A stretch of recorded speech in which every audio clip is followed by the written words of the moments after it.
Douglas Allen Bickford here. It is 8:47 a.m. here in Klamath Falls, Oregon, which is my hometown.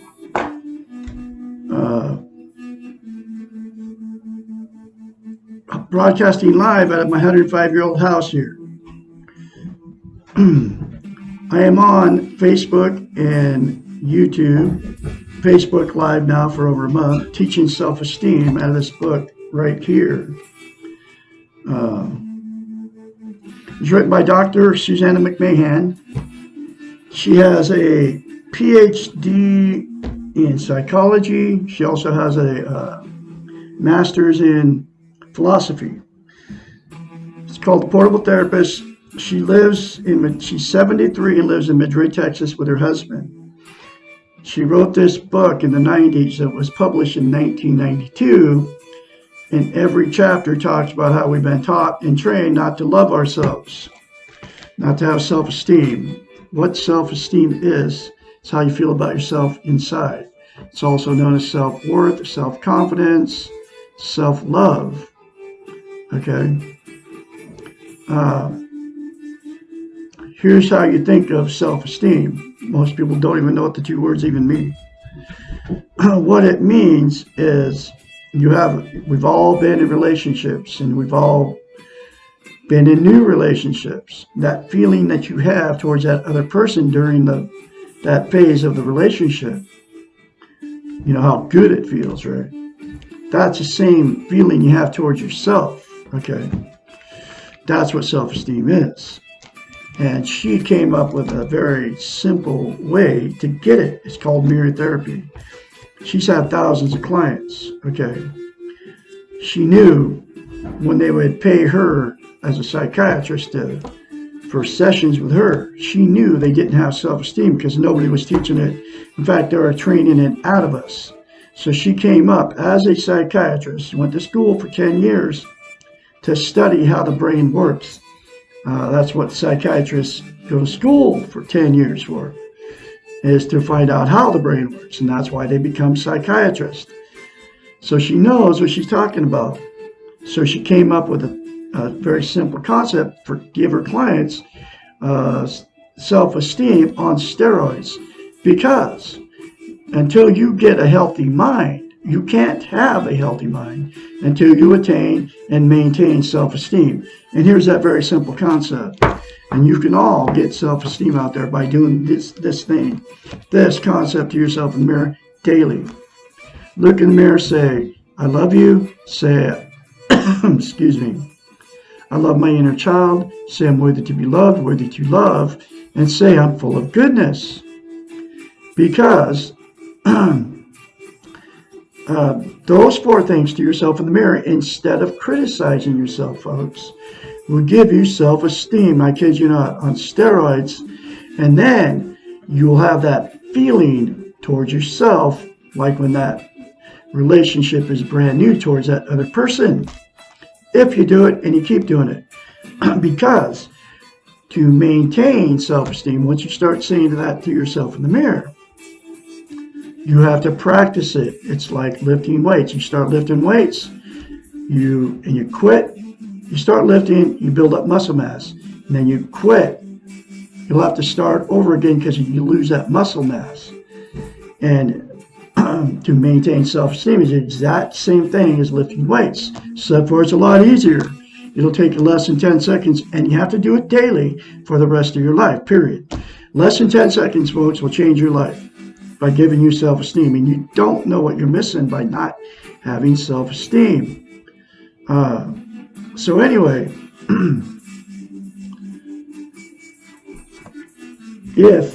okay, I lost my train of thought. So the thing about self-esteem is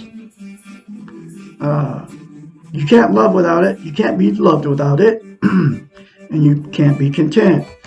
What content means is you feel good about how, where, and what you are.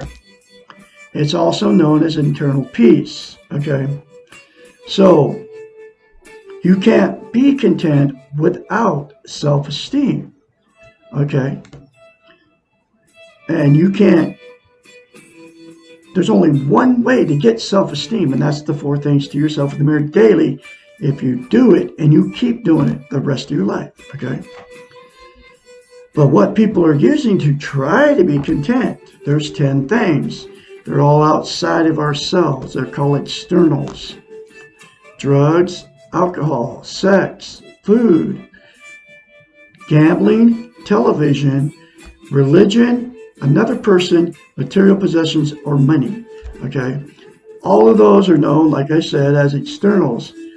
They will make you happy momentarily, but they will never, never, never give you internal peace. The absolute only thing that will is 4 things to yourself in the mirror daily without fail. Okay. And the other thing about self-esteem, you can't love without it. You can't be loved without it. So what happens is you get yourself in toxic relationships because you'll meet that person. They won't have self-esteem just like you don't have self-esteem. So then the relationship becomes toxic because you can't love and you can't be loved. Okay?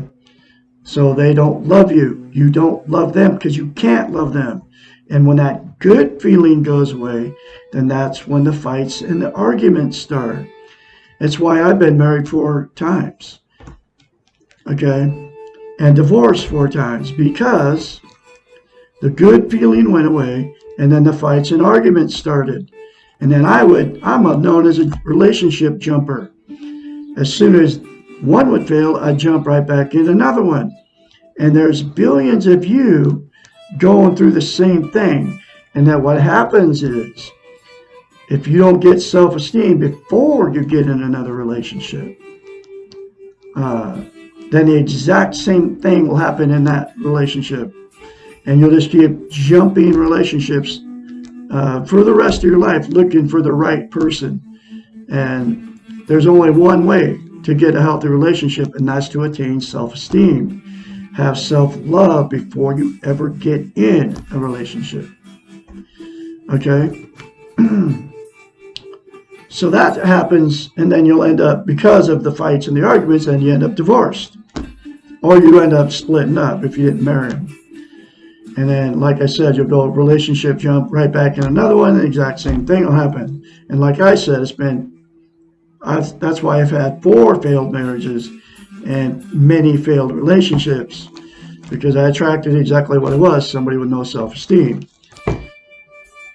And the other thing that happens is you'll marry somebody or you'll get in a relationship with somebody and you will never leave that toxic relationship, because even though the fights and the arguing and the drinking and the drug use and, getting in the car, going down the road, the whole thing in a toxic relationship, all this stuff happening, calling each other names, you'll stay in it for years because you're afraid to leave.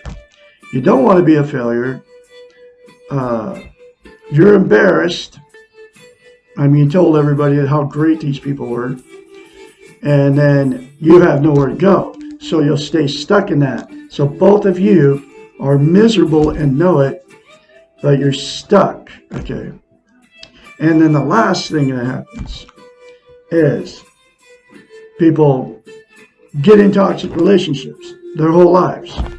And, they've been married more than once, or they had many failed relationships. And they just say, screw it. I'm just going to be alone for the rest of my life. My sister's one of them. She hadn't had a boyfriend since she was 50 years old, and she's now 70-something. Okay. All my sisters are like that. Okay. And my brothers, the same thing. But anyway, So that's what happens without self-esteem. But you can fix it all for yourself. Whether you're in a toxic relationship, whether you're not in a toxic relationship, whether you're living alone, you can say those 4 things to yourself in the mirror. It will give you self-esteem on steroids.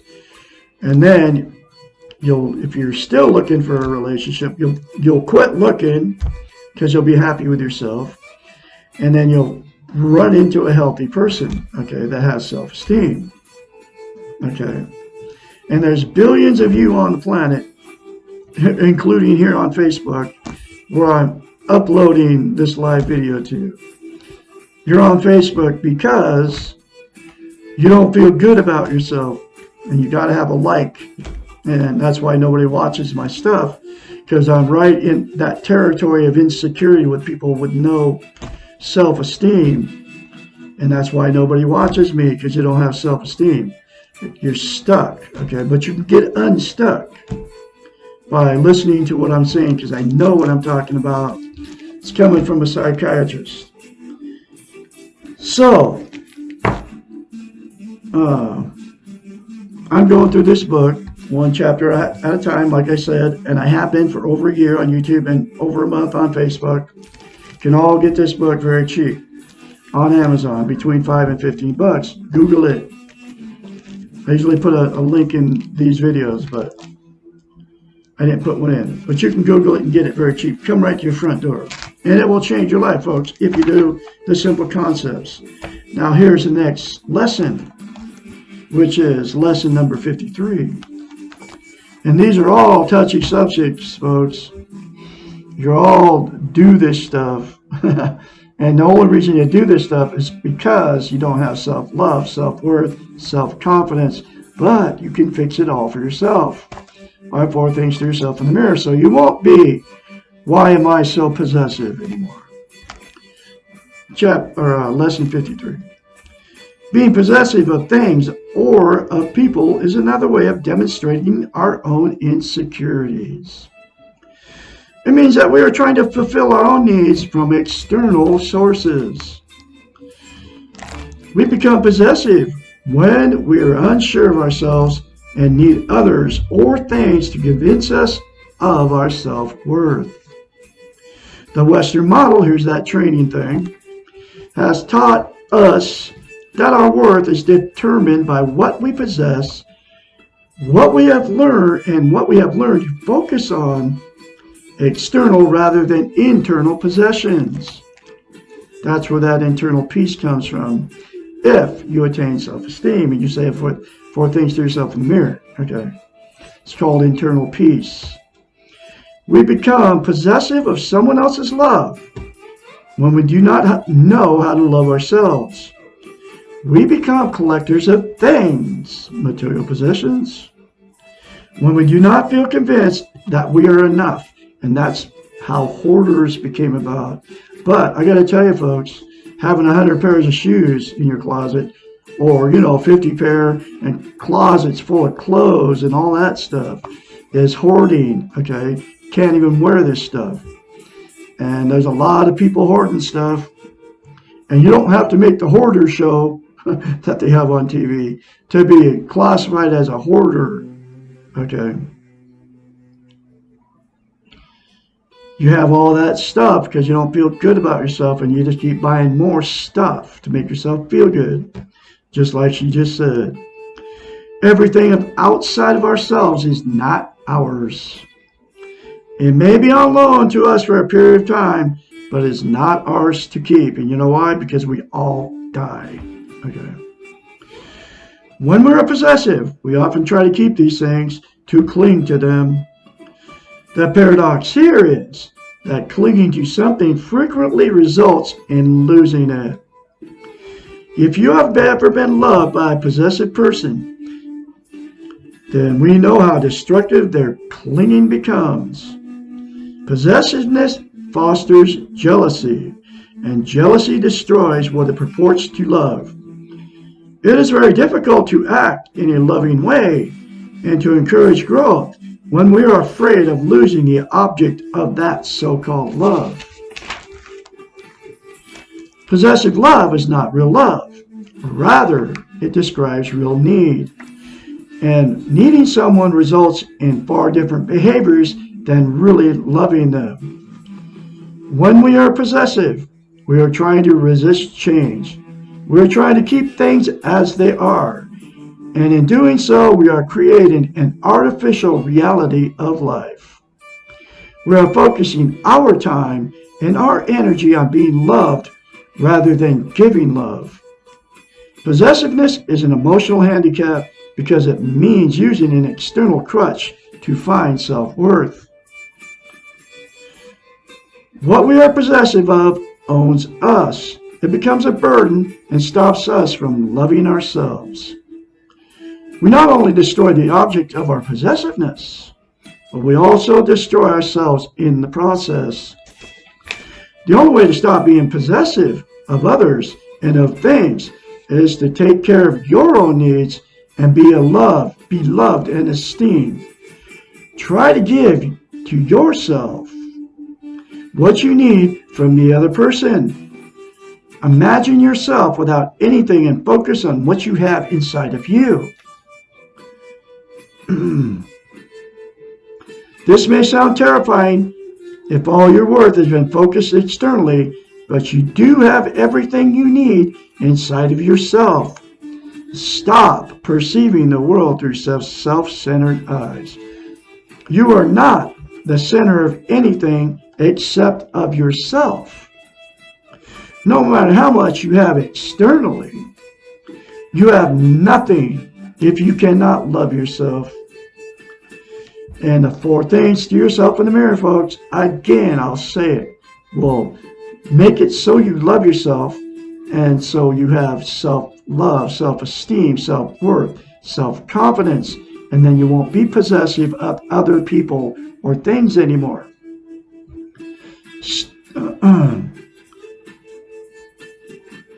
Be possessive of your own time and energy. I've done all this stuff. Become selfish. Try to do for yourself what you rely on others to do for you. The next time you feel possessive of someone, the next time you want someone to reassure you, try doing it for yourself. Let the people and the things you love be. Do not expect them to fill your needs. There is a wonderful paradox here. The less possessive you are, the more loved you will be. The less you need others, the more they will want to be around you. Secure people, those with self-esteem, do not have the time or energy to be possessive. I have that now because of 4 things to myself in the mirror daily without fail for over a year. Okay. They are too busy and too content to put their needs on anyone else, and they accept the fact that others do not want to take care of them. Remember, you cannot be possessive and also have self-esteem. Possessiveness is about needs. Self-esteem is about love and choices. Possessiveness is a prison. Self-esteem is freedom. What do you choose to do? And you can choose to have self-esteem. Again, I will say it again. Say I love you in the mirror. Say I'm worthy to be loved, worthy to love. Say I love my inner child. Say I'm full of goodness. Say those things daily to yourself without fail, instead of criticizing yourself in the mirror, folks. And you will have self-love, self-confidence, self-worth, and you will never be possessive again of other people or things. Just like she said, possessive is living in a prison. Having self-esteem is freedom. Okay. And that's another lesson for you folks. You'll have a great day. I'm going to have another chapter for you tomorrow, which is going to be, why am I always crying? Or why do I never cry? That'll be lesson 53. Y'all have a great day out there. I can be your mentor when you start going through this change. Call me only when you start saying 4 things to yourself in the mirror daily. 458-232 5238 52. Excuse me. 5238. Y'all have a great day out there.